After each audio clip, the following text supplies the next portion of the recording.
اللہ کے نبی نے کتا پالنے سے اسی لیے منع فرمایا، جہاں اس کی اور بہت ساری علتیں ہیں، وجوہات ہیں، ابھی اتنا وقت نہیں ہے بیان کرنے کا۔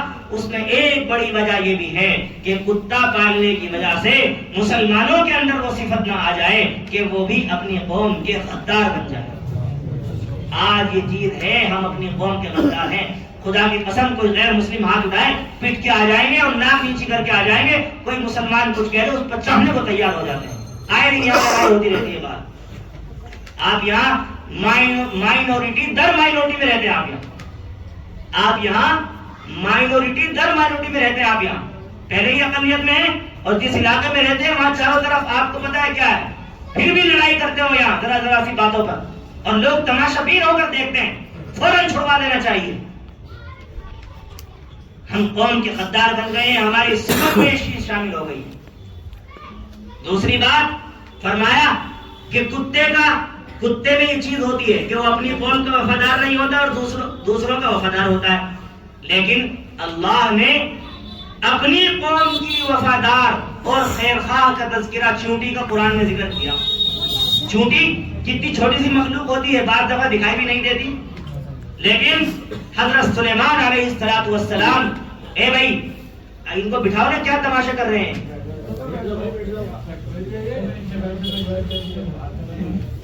درود شریف پڑھیے، اللہم صلی علی سیدنا۔ میں یاد کر رہا تھا حضرت سلیمان علیہ السلام، جن کو اللہ نے ایسی حکومت عطا فرمائی کہ وہ لوگوں پر حکومت نہیں تھی کہ ایک اپوزیشن ہے اور ایک ستادھاری پارٹی ہے، ایسا نہیں تھا۔ پرندوں پر بھی حکومت، جنات پر بھی حکومت، درندوں پر بھی حکومت، چرند پر بھی حکومت، ہوا پر بھی حکومت، پانی پر بھی حکومت، دنیا کی ہر چیز پر اللہ نے حضرت سلیمان علیہ السلام کو حکومت عطا فرمائی۔ اور کیسی حکومت؟ فرمایا قال رب اغفر لی وهب لی ملکا لا ينبغی لأحد من بعدی، اے اللہ مجھے ایسی حکومت عطا فرما جو میرے بعد دنیا میں کسی کو نہ ملے۔ اللہ نے کہا تمہاری یہ دعا قبول کی جائے گی، اور اللہ دنیا میں کسی کو دیں گے بھی نہیں پھر ایسی حکومت۔ کیسی حکومت؟ ہوا پر، پانی پر، درختوں پر، جنات پر، انسان پر، درندوں پر، چرندوں پر، پرندوں پر، دنیا کی ہر مخلوق کی زبان آپ سنتے بھی تھے اور سمجھتے بھی تھے۔ جب حضرت سلیمان علیہ السلام کا لشکر آ رہا تھا تو چونٹی نے کیا کہا؟ چونٹیوں میں بھی سردار ہوتی ہے اور باقی اس کے چہرے ہوتے ہیں، جو اس کے مقتدی کہہ رہے ہیں وہ اس امام اس طرح بھی کہہ سکتے ہیں۔ کیا کہا؟ یا ایھا النمل ادخلوا مساکنکم لا یحطمنکم سلیمان وجنودہ وہم لا یشعرون۔ اے چونٹیوں اپنے بلوں میں داخل ہو جاؤ، ہو سکتا ہے کہ سلیمان اور اس کا لشکر تمہیں اپنے پیروں میں کچل ڈالے۔ جو گھوڑے آ رہے ہیں دوڑتے ہوئے ان کے سموں میں آ کر تم جو ہے بھند جاؤ اور تم مسل جاؤ، اور جو لوگ آ رہے ہیں ان کی چپلوں میں اور جوتوں میں تم آ جاؤ اور تم مر جاؤ۔ اللہ کو اس چونٹی کی ادا اتنی پسند آئی، اللہ نے پوری ایک سورت، بہت بڑی سورت سورہ نمل کی، اللہ نے سورہ نمل قرآن کے اندر نافذ کر دی۔ سورہ نمل، نمل کہتے ہیں چونٹی کو، نمل کہتے ہیں چونٹی کو، اللہ نے پوری ایک بڑی سورت قرآن میں بنا دی۔ کس بنیاد پر؟ کہ اس چونٹی نے اپنی قوم کی ہمدردی اور خیر خواہی کی۔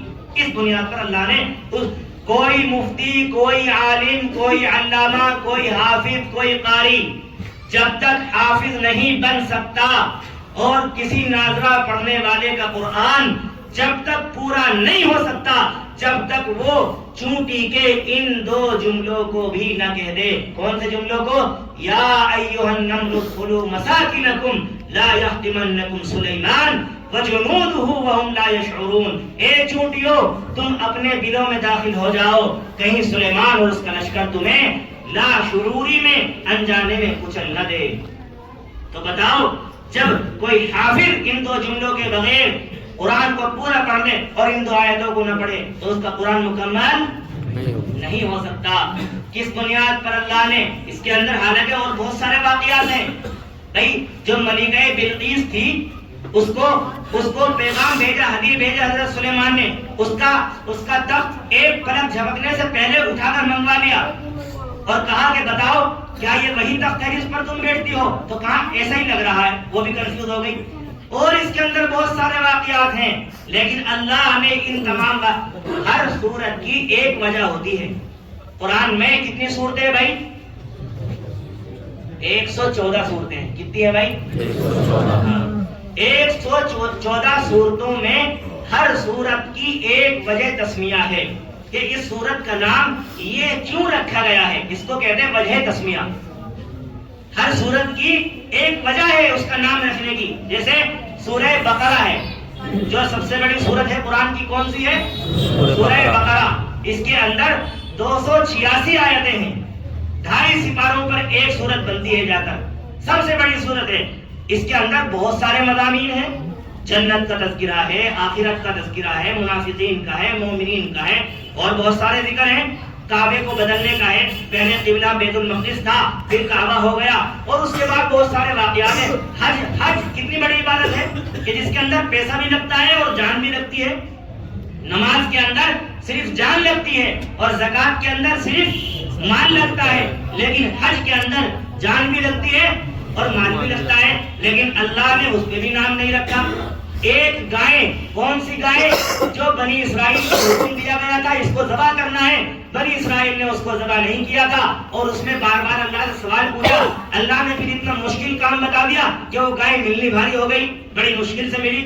تو ان کے اس حرکت کی وجہ سے اللہ نے سورت کا نام سورۃ البقرہ رکھا۔ بقرہ کہتے ہیں عربی میں گائے کو۔ لوگ کیا سمجھتے ہیں؟ بقرہ عید، یعنی یہ بکرے جو کاٹتے ہیں، یہ والا بکرا نہیں ہے بھائی، وہ ہے قاف کے ساتھ بقرہ عید۔ کیا ہے وہ؟ بقرہ یعنی گائے کی عید۔ اور اصل اس کا نام یہ بھی نہیں ہے، اصل نام ہے اس کا عید الاضحیٰ۔ کیا نام ہے بھائی؟ عید الاضحیٰ۔ اور اس جو میٹھی عید کہتے ہیں اس کو، اس کا نام ہے عید الفطر۔ عید الفطر اور عید الاضحیٰ، یہی دو تہوار ہیں بس۔ اچھا ہوا یہ بات بھی آ گئی، یہی دو تہوار ہیں بس جو اسلام میں منانے کا حکم دیا گیا ہے۔ باقی میلاد وہ ربیع الاول میں، محرم میں، اور یہ سب جو ہم نے تماشے بنائے ہیں، میں ان کو تماشا ہی کہوں گا، اور شب برات پہ جو حلوے مانڈے اور طرح طرح کی جو چیزیں ہیں، یہ شریعت میں کوئی ثابت نہیں ہے، کوئی ثابت نہیں ہے۔ صرف، اور یہ کوٹا آتا ہے، رجب گزرا ہے، رجب گزرا ہے نا پچھلا مہینہ، شعبان سے پچھلا مہینہ رجب، اس میں کنڈے ہوتے ہیں، کچھ بھی نہیں ہے، سب ہم نے گھڑ لیا ہے، گھڑ لیا۔ خدا کی قسم منبر پر بیٹھ کر عرض کر رہا ہوں، کوئی شریعت سنت سے ثابت نہیں ہے۔ دو تہوار ہیں، نمبر 1 عید الفطر اور نمبر 2 عید الاضحیٰ، بس وہ بھی رمضان کے پورا ہونے کی خوشی میں 2 رکعت دوگانا اللہ کی بارگاہ میں شکر کے طور پر ادا کریں، اور عید الاضحیٰ میں 2 رکعت نماز پڑھیں، اور حضرت ابراہیم نے جو اپنے بیٹے کی قربانی دی تھی اس یادگار کو زندہ رکھنے کے لیے ہم جانور کی قربانی کریں۔ یہ ہے بس 2 تہوار، ان کے علاوہ کوئی تہوار نہیں ہے۔ تو اللہ نے اس سورت کا نام سورۃ النمل رکھا، کس بنیاد پر؟ کہ اس چھوٹی سی مخلوق کو اپنی قوم کی ہمدردی آئی اور اس نے کہا، اے چونٹیوں اپنے بلوں میں سوراخوں میں داخل ہو جاؤ، ہو سکتا ہے سلیمان اور اس کا لشکر تمہیں انجانے میں کچل دے۔ اللہ کو اس کی ادا پسند آئی۔ اللہ نے صرف اس آیت کو حصہ نہیں بنایا قرآن کا، بلکہ اس کے نام سے پوری ایک سورت قرآن کے اندر بنا دی۔ یہی صفت انسان میں ہونی چاہیے، خیر خواہی کی صفت۔ میں جو یہاں بول رہا ہوں تقریباً 1.5 گھنٹہ ہو گیا ہے، میرا گلا بھی دکھتا ہے، بولنے میں تکلیف بھی ہوتی ہے، پانی بھی نہیں پیا میں نے۔ آپ بول کے دکھاؤ 20 منٹ۔ ہاں، پہلی بات تو بولا نہیں جائے گا الٹا سیدھا۔ ایک اعلان کرنے میں آدمی نئی جماعت گئی، بہت بات سچے واقعات ہیں، کھڑا کر دیا اعلان کے لیے، تو کہہ رہے بھائی نماز